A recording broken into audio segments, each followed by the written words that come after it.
संकल्प मत करो, मांग जरूर लो, तुम्हें मांगना है, और छूट दे दो कि प्रभु यदि उचित हो तो ऐसा करना, अगर उचित ना हो तो प्रभु लाख बार मांगो तो भी पूरा मत करना। ये भक्तों की मांगे होती हैं, ये सत्संगियों की मांगे होती है कि नाथ मेरी आवश्यकता तो है, अगर आपको उचित लगे तो आप दे देना, और अगर उचित ना लगे तो मेरे मांगने पर भी आप ना देना। ये जब ये बात बनी रहती है कि जितना नाम जप होना चाहिए उतना नहीं होता, उतना, ये बात तो हमारे में भी है। इतनी पीड़ा तो हमको भी बनी रहती है कि जितना होना चाहिए उतना नहीं होता।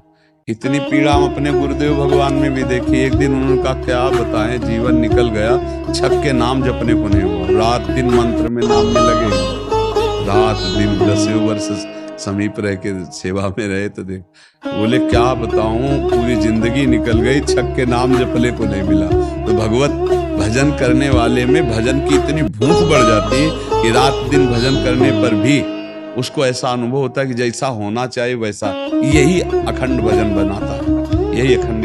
पर इस अखंड भजन होते हुए भी रोना आएगा कि प्रभु मुझे भजन करने की रुचि दे दो। यही भजन, असली भजन का ही फल है।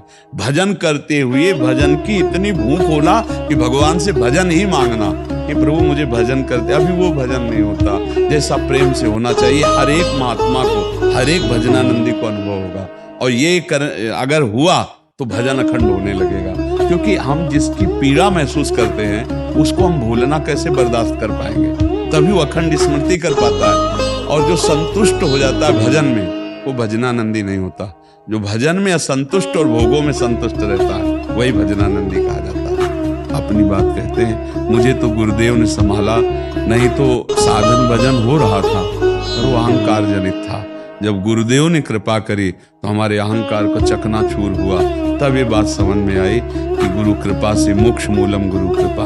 गुरुदेव भगवान साक्षात करुणा में प्रियालाल के स्वरूप हैं। वो जब कृपा करते हैं तो अहंकार नष्ट हो जाता है, और अहंकार नष्ट होते ही दैन्यता आ जाती है। और प्रियालाल को दैन्यता बहुत प्रिय है, और वो दैन्यता कृपा से ही आएगी और गुरु के चरणों में आ सकता है। देखो, हम आपको गुरु महिमा की एक बात बता दें, जब हम कोरा कागज होकर गुरुदेव के चरणों में समर्पित होते हैं तभी हमारी हृदय में लिखा पढ़ी सही होती है। हम लोग क्या होते हैं, पूरा कागज रंगे हुए पहुंचते हैं और अपनी बुद्धि लड़ाते हैं गुरुजनों पर, इसीलिए हमारा काम बन नहीं पाता। यदि हम बच्चा बन के गुरु के चरणों में जाएं, जैसा बोले वो वैसा करने लगे, तो गुरु को भी पता नहीं चलेगा। ऐसे शिष्य की उन्नति हो जाएगी अध्यात्म की, क्योंकि उसने उनको भगवान माना है। देखो, एक हम प्रसंग कई बार सुना चुके हैं।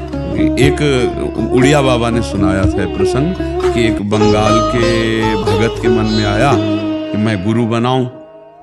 तो एक प्रसिद्ध थे काली के उपासक, उनके पास गए, और वो मदिरा पीते थे, वो जानते नहीं थे, वो मदिरा पिए हुए बैठे हुए थे। उन्होंने कहा, गुरुदेव मैं आपको गुरु रूप से वरण करता हूं, मुझे मंत्र दे दो। तो शराब के नशे में लड़खड़ाते हुए मंत्र बोले, तो अशुद्ध मंत्र और अशुद्ध अवस्था, और वो सीधा सरल भक्त भगवान मान के गुरु की छवि लेके पूजा में रख के मंत्र अनुष्ठान, अशुद्ध मंत्र। 1 साल ही हुआ कि माँ भद्रकाली प्रकट हो गई, काली, और उनका बेटा तेरा गुरु ढोंगी है। तो उनका माँ, पहली बात तो आप गुरु को ऐसा ना बोले, गुरु हमारे परब्रह्म है, आप ऐसा ना बोले। बोले बेटा तो बहुत सरल है, जानता नहीं, वो शराब पीता है, और जो मंत्र दिया ना वो अशुद्ध है, माँ ने कहा। तो उनका माँ, अब तो और विश्वास आपकी बात पे नहीं रहा। अगर गुरु ने अशुद्ध मंत्र दिया होता तो तुम 1 साल में आ गए, कैसे आ गए? बोले बताने आई हो कि मंत्र अशुद्ध है। तो उनका माँ, मैं अपने गुरु निष्ठा और गुरु मंत्र को नहीं छोड़ सकता, आप जाओ।